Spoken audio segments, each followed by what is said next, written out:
And you might think, well, you never get messages from God. It's like, yeah, actually you do. It's your conscience. And that pesky little thing doesn't exactly do what you want it to do. It tends to upbraid you on a fairly regular basis and remind you of your various idiocies and inadequacies. And you might think that that's you speaking, but then you might ask, well, why does it tell you things you don't want to hear then? And why can't you control it? And those are both extraordinarily good objections. And the what would you call it? The equation of conscience with the God within, let's say, isn't something I've just invented either. There's a very pronounced and profound thread of Catholic thinking in particular that identifies the conscience with the voice of God within. And it's an idea that emerges in the Old Testament with the prophet Moses. And who's the prophet? He appears with Christ when he's transfigured on the mount. It's Moses and Elijah, who is the first person to posit that God is not in nature, but is the still small voice within. Right, so that's what comes to Jonah.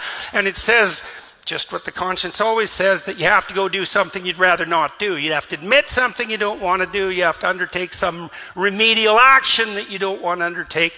You have to atone for your bloody sins, and sometimes for the sins of other people. And so the voice comes to Jonah and says, you know, there's a city some distance from you, Nineveh, and it's full of your enemies. And so the people of Nineveh are the historical enemies of the Israelites at that time. But despite the fact that it's a city of your enemies, I want you to go there, because I'm not very happy with the Ninevites. They've wandered off the pathway, and I'm feeling like giving them a good smiting, and if they don't straighten up, there won't be any of them left. And I'm sort of, deliberating about whether or not my choice in that regard is acceptable, and I thought I might send you there just to see if they'll straighten out.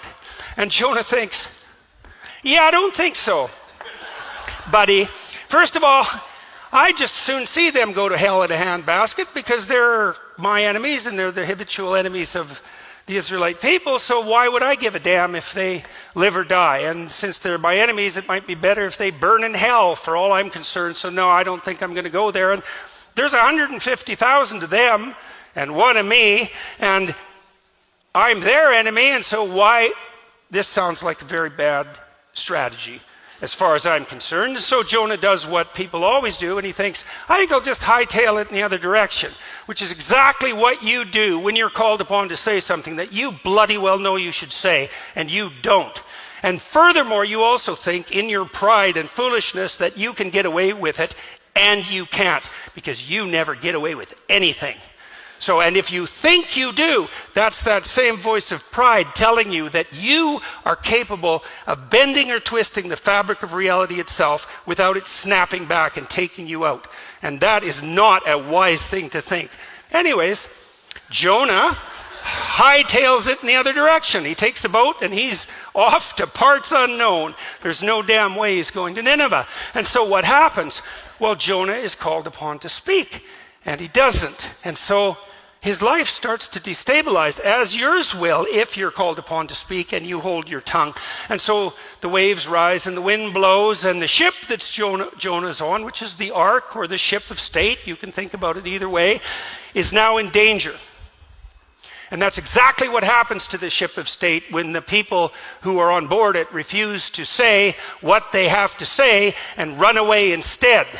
And so the waves rise and the wind blows and the ship is in danger, and the sailors, a rather superstitious lot, think, there's probably someone on this boat who isn't quite right with God. And that's a pretty good thing to think, actually, when your shopkeepers are starting to lock up your ice cream because the thieves come in the night to steal it, which seems to be is what's happening in New York right now, and you think that the waves are starting to rise and the wind is starting to blow, and maybe that's because people aren't saying what they have to say. And so Jonah is asked by the sailors, is everything okay with the God you worship and you? And Jonah, who's still a relatively honest man, says, well, no, as a matter of fact, I had a direct commandment from Yahweh. And they say, well, who's this Yahweh? And he says, well, he's the creator of the entire universe, which makes him first and foremost among the gods, and the sailors are pretty short-circuited about this because they're worshiping these low-level gods who are maybe in charge of like the local tavern or something, and now they've come up with Yahweh, and he's like king of the universe, and now you have Jonah who defied a direct commandment, and they think, well, that doesn't seem like a very good idea if you actually believe in this guy. And nonetheless, the sailors are even pretty good guys, and they try to make for port so they don't have to throw poor Jonah overboard, but it's God they're dealing with, creator of the universe, so the waves just get bigger, and that's just not so good. And finally they think, all right, throw him overboard. And so he's overboard, and so what's the moral of the story there? It's like, keep your mouth closed when you have something to say, and let the cat take your tongue when it asks to, and you'll end up drowning in the briny deep. And you think, well, that's pretty harsh. It's like, no, that's nothing. I mean it. That's nothing. If you think that danger of death is the worst thing that can happen to you, if you walk off the straight, narrow path, you know nothing about life. There are things that are far worse than death. And if you have even the least bit of familiarity with the catastrophic history of the 20th century and all the brutality that went along with all the silence and lies, you'd know perfectly well that death is one of the things you have to fear the least. And so what happens to Jonah? He's drowning away. That's pretty miserable, but that's nothing. The beast comes up from hell itself, right? And takes him in its mouth and pulls him down to the depths. And you might say, well, what are the depths? What's this whale? It's the jaws of hell. Well, and how do you know that? Well, he's there for 3 days.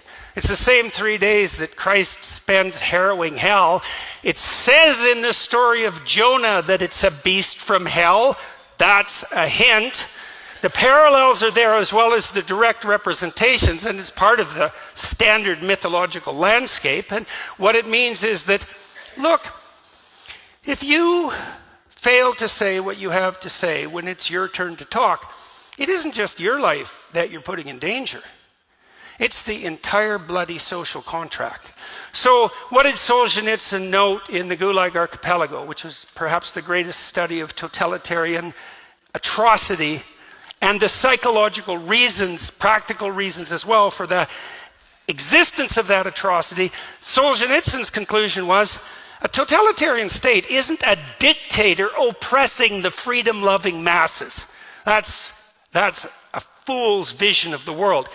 It's the universal grip of the lie on every soul, every single one. Not a single man in a totalitarian state is willing to stand up and say what he knows to be true. And that's the totalitarian state. So